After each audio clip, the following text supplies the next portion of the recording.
Salve, salve aí quem é da terra de proximidade. É nóis, tamo junto.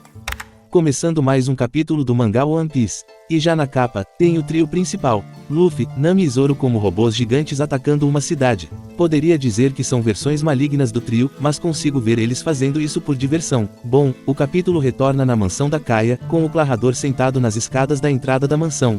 Ele está muito chateado que ninguém chegou ainda. Aparentemente, todo mundo dentro da mansão foi de pé junto. Mas é bom ter em mente que isso é One Piece. Dito isso, esse plano de ficar esperando os piratas atacarem a vila para depois ir até a mansão, não me desce. Me soa trabalhoso demais. Faria muito mais sentido atacar diretamente a casa da pessoa mais rica da ilha. Seria menos trabalhoso ainda, todo mundo da mansão já está dormindo pela eternidade. Bastava o Django ir na mansão e hipnotizar todo mundo, mas tudo bem. Voltando, o Clarrador está muito irritado com a demora, ele até imagina que os piratas possam ter esquecido. Enquanto ele fica prometendo comer o furo dos piratas e decide descer na praia para saber como o povo anda. O Merry, o segundo mordomo aparece, ele está caído no mesmo lugar que tomou a lambida do mordomo. Com a quantidade de sangue que ele perdeu e todo esse tempo sem receber um socorro, vivo, ele não deveria estar. Mas, outro detalhe interessante é, essa cena de crime é completamente maluca. Tipo assim, o cara saiu atacando aleatoriamente só pra brincar, né?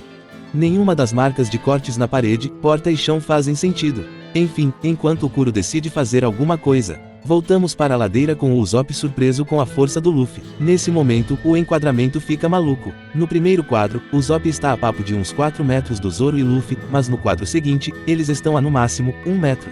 Isso é o Oda deixando claro que não se importa com espaço e proporção. Bem, a cena segue com a Nami cobrando a dupla pelo atraso, o que deixou o Zoro muito putinho. O Luffy também estava com raiva do Usopp, mas ele não tinha razão. Ele cobra que o Usopp não disse para que lado fica o norte, mas ele também não esperou que o Usopp dissesse. E digo mais, caso alguém não saiba, para descobrir para onde fica o norte, basta esticar o braço direito na direção que o sol nasce e o braço esquerdo na direção contrária. O norte fica na sua frente. Voltando, enquanto os aliados discutem na ladeira, Django pede confirmação para os tripulantes e pergunta: posso estar imaginando coisas, mas, com o perdão da pergunta, vocês perderam para 2 crianças.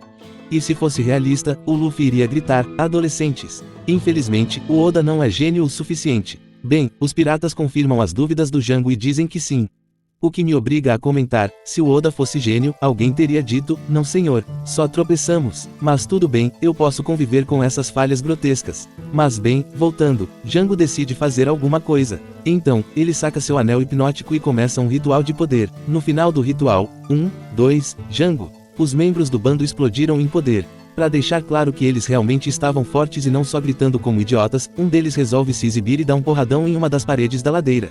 A pancada derrubou um pedaço do tamanho de um carro. E digo mais, além de ser uma coincidência incrível o pedaço derrubado, o negócio parece muito mais que foi cortado que de fato destruído em uma porrada. Mas tudo bem, agora, com as energias renovadas, Django mandou os piratas atacarem. Zoro reagiu mandando a Nami e o Usopp saírem do meio. Mas quando ele virou para o Luffy, a decepção brilhou. O idiota se deixou ser hipnotizado de novo. Aí pensei, se fosse um mangá um pouco mais agressivo, a história do Luffy acabaria aqui, enfrentando um dos bandos mais insignificantes do mundo de One Piece. O cara ser pego de novo na hipnose do Django é sacanagem.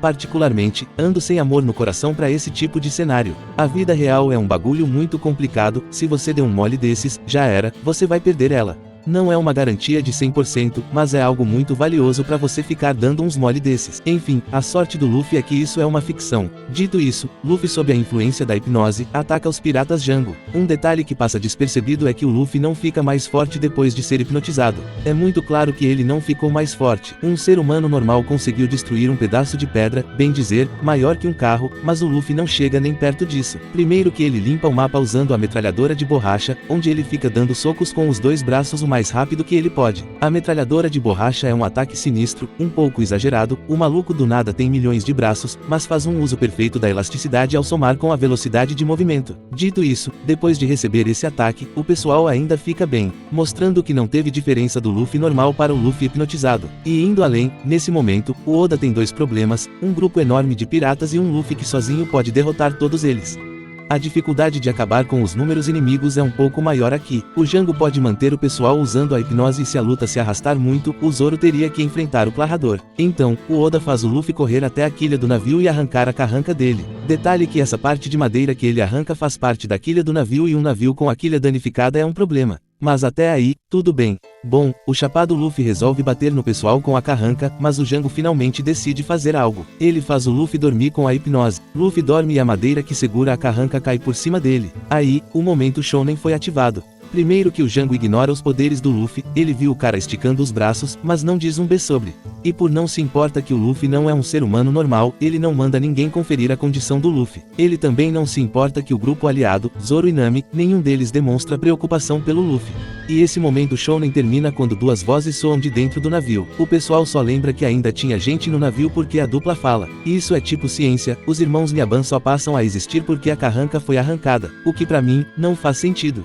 Django estava preocupado com a possibilidade de não cumprir a missão e isso irritar o Kuro, mas ele demonstra essa preocupação muito bem ao não usar tudo que tem. Mas fazer o quê? Enquanto o Django bate na testa e diz, tinha me esquecido deles. O Kuro segue, a passos lentos, em direção da praia. Ele é outro que está preocupado com o horário. Eu olho pra ele e já vejo, esse cara está com pressa. Pra efeito de curiosidade, Kuro carrega uma bolsa de mão.